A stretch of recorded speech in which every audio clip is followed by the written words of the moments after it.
السلام علیکم معزز خواتین و حضرات، امید کرتا ہوں آپ سب خیریت سے ہوں گے۔ آج کی ویڈیو میں ہم یہودی عالم اور حضرت عبد المطلب کے درمیان ہونے والی گفتگو اور آپ صلی اللہ علیہ وسلم کی پیدائش مبارکہ پر رونما ہونے والے چند معجزات کا تذکرہ کریں گے۔ ملک شام کا ایک یہودی عیس مکہ سے کچھ فاصلے پر رہتا تھا۔ جب بھی کسی کام سے مکہ آتا، وہاں کے لوگوں سے ملتا تو ان سے کہتا، بہت قریب کے زمانے میں تمہارے درمیان ایک بچہ پیدا ہوگا، سارا عرب اس کے راستے پر چلے گا، اس کے سامنے ذلیل اور پست ہو جائے گا، وہ عجم اور اس کے شہروں کا بھی مالک بن جائے گا۔ یہی اس کا زمانہ ہے جو اس کے زمانے میں اس کے نبوت پر ایمان لائے گا اور اس کی پیروی کرے گا، وہ اپنے مقصد میں کامیاب ہوگا۔ جس خیر اور بھلائی کی وہ امید کرتا ہے وہ اس کو حاصل ہوگی، اور جو شخص اس کی نبوت سے انکار کرے گا اور اس کا زمانہ پائے گا، وہ اپنے مقصد اور آرزوؤں میں ناکام ہوگا۔ مکہ معظمہ میں جو بھی بچہ پیدا ہوتا، وہ یہودی اس بچے کے متعلق تحقیقات کرتا اور کہتا، ابھی وہ بچہ پیدا نہیں ہوا۔ آخر جب نبی اکرم صلی اللہ علیہ وآلہ وسلم اس دنیا میں تشریف لائے تو عبد المطلب اپنے گھر سے نکل کر اس یہودی کے پاس پہنچے۔ اس کی عبادت گاہ کے دروازے پر پہنچ کر انہیں دستک دی۔ عیس نے پوچھا، کون ہے؟ انہوں نے بتایا، میں عبد المطلب ہوں، تم سے اس بچے کے بارے میں پوچھنے آیا ہوں۔ اس نے انہیں اندر آنے دیا، پھر بولا، ہاں تم ہی اس کے باپ ہو سکتے ہو۔ بے شک وہ بچہ پیدا ہو گیا ہے جس کے بارے میں نے تم لوگوں سے کہا تھا، وہ ستارہ آج طلوع ہو گیا ہے، جو اس بچے کی پیدائش کی علامت ہے، اور اس کی علامت یہ ہے کہ وہ 3 دن تک سخت تکلیف میں رہے گا اور اس کے بعد یہ ٹھیک ہو جائے گا۔ راہب نے جو یہ کہا تھا کہ بچہ 3 دن تک تکلیف میں رہے گا، تو اس کی تفصیل یہ ہے کہ آپ نے 3 دن تک دودھ نہیں پیا تھا، اور یہودی نے جو یہ کہا تھا کہ ہاں آپ ہی اس کے باپ ہو سکتے ہیں، اس سے مراد یہ ہے کہ عربوں میں دادا کو باپ بھی کہہ دیا جاتا تھا، اور نبی کریم صلی اللہ علیہ وسلم ایک بار خود فرمایا تھا، میں عبد المطلب کا بیٹا ہوں۔ یہودی نے عبد المطلب سے یہ بھی کہا تھا، اس بارے میں اپنی زبان بند رکھے، یعنی کسی کو نہ بتائیں، ورنہ لوگ اس بچے سے زبردست حسد کریں گے، اتنا حسد کریں گے کہ آج تک کسی نے نہیں کیا، اور اس کی اس قدر مخالفت ہوگی کہ دنیا میں کسی اور کی اس قدر مخالفت نہیں ہوئی۔ پوتے کے متعلق کی باتیں سن کر عبد المطلب نے عیس سے پوچھا، اس بچے کی عمر کتنی ہوگی؟ یہودی نے اس سوال کا جواب دیا کہ اگر اس بچے کی عمر لمبی ہوئی تو 70 سال بھی ہو سکتی ہے، ورنہ یہ 61 یا 63 سال کی عمر میں وفات پا جائے گا، اور اس کی امت کی اوسط عمر بھی اتنی ہی ہوگی۔ اس کی پیدائش کے وقت دنیا کے بت ٹوٹ کر گر جائیں گے۔ یہ ساری علامات اس یہودی نے گزشتہ انبیاء کی پیشن گوئیوں سے معلوم کی تھی، اور سب کی سب درست ثابت ہوئی۔ قریش کے کچھ لوگ عمر بن نفیل اور عبداللہ بن حجش وغیرہ سے ایک بت کے پاس جایا کرتے تھے۔ یہ اس رات بھی اس کے پاس گئے جس رات آپ صلی اللہ علیہ وسلم اس دنیا میں تشریف لائے۔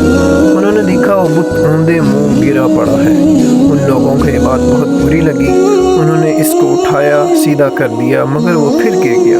انہوں نے اس کو پھر سیدھا کیا، مگر وہ پھر الٹا ہو گیا۔ ان لوگوں کو یہ بات بہت حیرت انگیز معلوم ہوئی، یہ بات بہت عجیب لگی۔ تب اس بت سے آواز نکلی، یہ ایک ایسے بچے کی پیدائش کی خبر ہے جس کے نور سے مشرق اور مغرب میں زمین کے تمام گوشے منور ہو گئے ہیں۔ بت سے نکلنے والی آواز نے انہیں اور زیادہ حیرت انگیز کر دیا۔ اس کے علاوہ ایک اور واقعہ پیش آیا کہ ایران کے شہنشاہ کسریٰ نوشیروان کا محل ہلنے لگا ہے اور اس میں شگاف پڑ گئے ہیں۔ نوشیروان کا یہ محل نہایت مضبوط تھا، بڑے بڑے پتھروں اور چونے سے تعمیر کیا گیا تھا۔ اس واقعے سے پوری سلطنت میں دہشت پھیل گئی، شگاف پڑنے سے خوفناک آوازیں بھی نکلی تھیں، محل کے 14 کنگرے ٹوٹ کر نیچے آ گئے۔ آپ کی پیدائش پر ایک واقعہ پیش آیا کہ فارس کے تمام آتش کدوں کی آگ بجھ گئی، جس کے وہ لوگ پوجا کیا کرتے تھے، وہ اس کو بجھنے نہیں دیتے تھے، لیکن اس رات ایک ہی وقت میں تمام آتش کدوں کی آگ آنن فانن بجھ گئی۔ آگ کے پوجنے والوں میں رونا پٹنا مچ گیا۔ کسریٰ کو یہ تمام اطلاعات ملی تو اس نے ایک کاہن کو بلایا۔ اس نے اپنے محل میں شگاف پڑنے اور آتش کدوں کی آگ بجھنے کے واقعات اسے سنا کر پوچھا، آخر ایسا کیوں ہو رہا ہے؟ وہ کاہن خود تو جواب نہ دے سکا، تاہم اس نے کہا ان سوالات کے جوابات میرا ماموں دے سکتا ہے، اس کا نام سطیح ہے۔ نوشیروان نے کہا ٹھیک ہے، تم جا کر ان سوالات کے جوابات لاؤ۔ وہ گیا، سطیح سے ملا، اس سے یہ واقعہ سنایا۔ اس نے یہ سن کر کہا ایک عصا والے نبی ظاہر ہوں گے جو عرب اور شام پر چھا جائیں گے، اور جو کچھ ہونے والا ہے وہ کر ہی رہے گا۔ اس نے یہ جواب کسریٰ کو بتایا۔ اس وقت تک کسریٰ نے دوسروں کاہنوں سے بھی معلومات حاصل کر لی تھی، چنانچہ یہ سن کر اس نے کہا تب پھر ابھی وقت آنے میں دیر ہے، یعنی ان کا غلبہ میرے بعد ہوگا۔ پیدائش کے 7ویں دن عبد المطلب نے آپ صلی اللہ علیہ وسلم کا عقیقہ کیا اور ان کا نام محمد رکھا۔ عربیوں میں اس نام سے پہلے یہ نام کسی نے نہیں رکھا تھا۔ قریش کو یہ نام عجیب سا لگا، چنانچہ کچھ لوگوں نے عبد المطلب سے کہا اے عبد المطلب، کیا وجہ ہے کہ تم نے اس بچے کا نام اس کے باپ کے نام پر نہیں رکھا بلکہ محمد رکھا ہے؟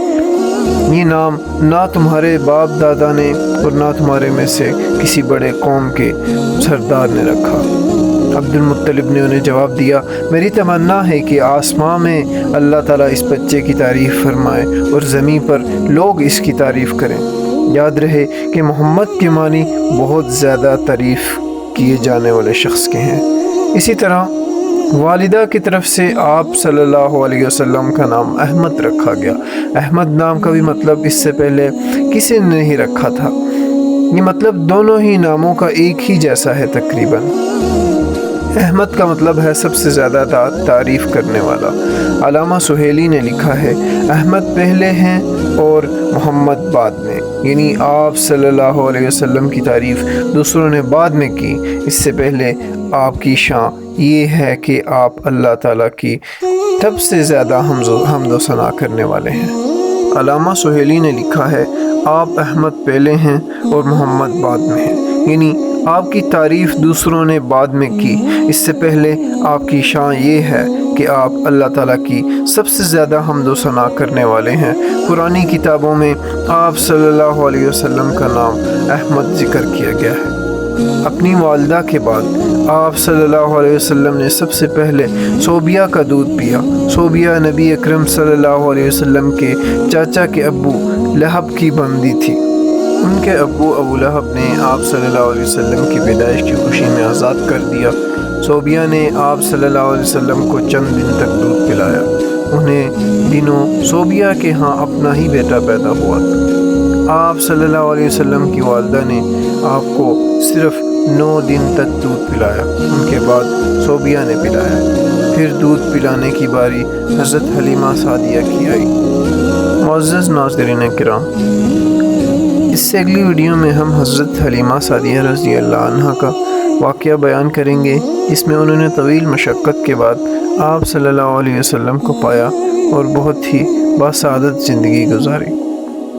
اگر آپ کو میری ویڈیو پسند آئی ہے تو لائک کریں اور سیرت طیبہ کے آنے والی اقساط کے بارے میں آشنا رہنے کے لیے چینل کو سبسکرائب کریں۔ جزاک اللہ خیر۔ اجازت چاہتا ہوں۔ اللہ حافظ ناصر۔